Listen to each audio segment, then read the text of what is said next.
புதுசாக ஒரு நோட்டீஸ் விட்டுருந்தாங்க 18th மார்ச் அன்னைக்கு. அவங்க வெப்சைட்டில் இது வந்து ஆல் நியூஸ்ன்ற டேப்பில் வந்து அவைலபிளாக இருக்குது. டவுன்லோட் பண்ணி படிக்கிறதுனா படிச்சுக்கோங்க. நான் இந்த லிங்க் வேணால் என்னோடய டிஸ்கிரிப்ஷனில் போடுறேன். இந்த நோட்டீஸ் வந்து படிங்க எல்லாரும். இதில் என்ன முக்கியமான பாயிண்ட்னா, அதை ஓப்பன் பண்ணி காட்டுறேன் பாருங்கள். ஆக்சுவலாக இந்த நோட்டீஸ் வந்து ப்ரீவியஸாக 2-3 நோட்டீஸ் ஆல்ரெடி விட்டுருந்தாங்க. ரீசெண்டாக 6ஆம் மார்ச் அப்போ விட்ட நோட்டீஸ்க்கு வந்து எல்லாரும் வந்து அகெயின்ஸ்டாக ப்ரொட்டஸ்ட் பண்ணதால் அதை வந்து ரீகன்சிடர் பண்ணி புது நோட்டிஃபிகேஷன் வித் கிளாரிஃபிகேஷனோட இந்த நோட்டீஸ் வந்து ரிலீஸ் பண்ணியிருக்காங்க என்எல்சி வந்து. ஸோ இதில் பார்த்தீங்கன்னா எல்லாரும் இன்ஸ்டாவில் வந்து என்ன சொல்லிட்டு இருக்காங்க, ஆக்சுவலாக அந்த பாயிண்ட் இங்கே தான் இருக்குது.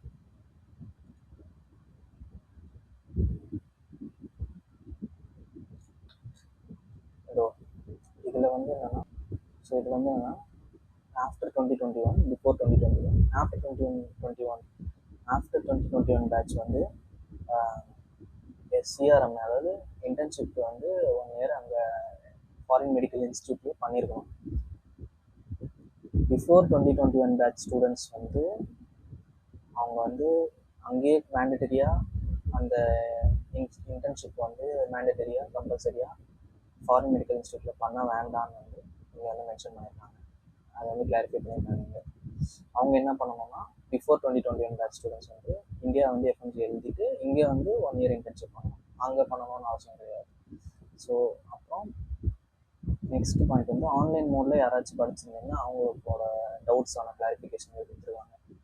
ஆன்லைன் கிளாஸஸ் வந்து பண்ணியிருந்தீங்கன்னா அதுக்கு காம்பன்சேஷன் சர்டிஃபிகேட் வந்து யூனிவர்சிட்டி கிட்ட வந்து கேட்டு நாங்கள் ஃபிசிக்கலாக இதை வந்து காம்பன்சேட் பண்ணி ஃபிசிக்கல் கிளாஸஸ் வந்து அட்டன் பண்ணியிருக்கோம் அப்படின்னு சொல்லி ஒரு சர்டிஃபிகேட் வாங்கி கொடுத்தா வந்து அதை அக்செப்ட் பண்ணியிருப்பாங்களாம். இப்போது அதை கிளாரிஃபை பண்ணியிருக்காங்க. அதே மாதிரி அது வந்து 1 இயரா இல்லை 2 இயர் எதுனா இருந்தாலும் நீங்கள் அதை வந்து ஃபிசிக்கல் கிளாஸஸ் மூலிமா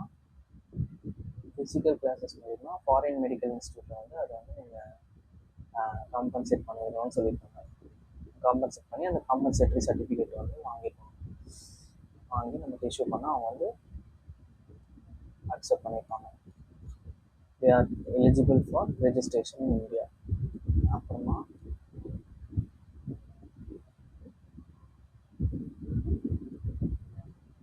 இன்னொரு விஷயம், இதுதான் ரொம்ப முக்கியமான விஷயம். இதுதான் வந்து எல்லாரும் வந்து இன்ஸ்டாவில் வந்து இதை பற்றி தான் பேசி போட்டுட்ருக்காங்க. ஏன்னா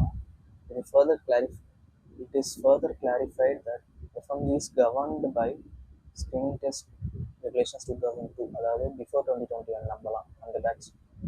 அவங்க வந்து who have already completed, இப்போ சில பேர் வந்து சைனாலேயே வந்து சைனா, பிலிப்பைன்ஸ் அந்த மாதிரி சொல்லுவாங்க. பர்டிகுலர்லி சைனானா என் ஃப்ரெண்ட் அங்கே படிச்சிருக்காங்க. ஸோ சைனாவில் வந்து எப்படின்னா லாஸ்ட் 1 இயர் இன்டர்ன்ஷிப் அங்கேயே பண்ணியிருப்பாங்க. அவங்களுக்கு வந்து இன்டர்ன்ஷிப் சர்டிஃபிகேட்லாம் கொடுத்துருப்பாங்க.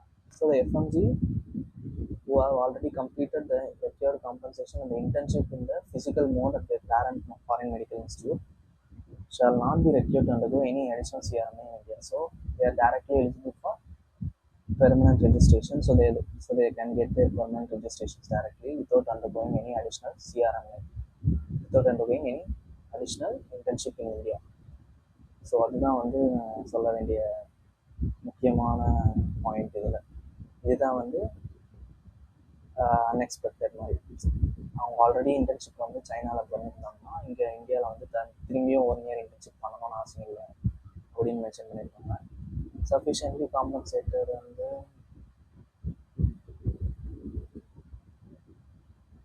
அதான் இப்போ அவங்க எவ்வளோ நாள் எக்ஸ்ட்ரா கிளாஸ் வச்சு அதை காம்பன்சேட் பண்ணியிருக்காங்கன்ற சர்டிஃபிகேட் வந்து கரெக்டாக வந்து கொடுத்தாங்கன்னா அவங்க வந்து சப்போர்ட் பண்ணி அதை வந்து அக்செப்ட் பண்ணியிருப்பாங்கன்றாங்க.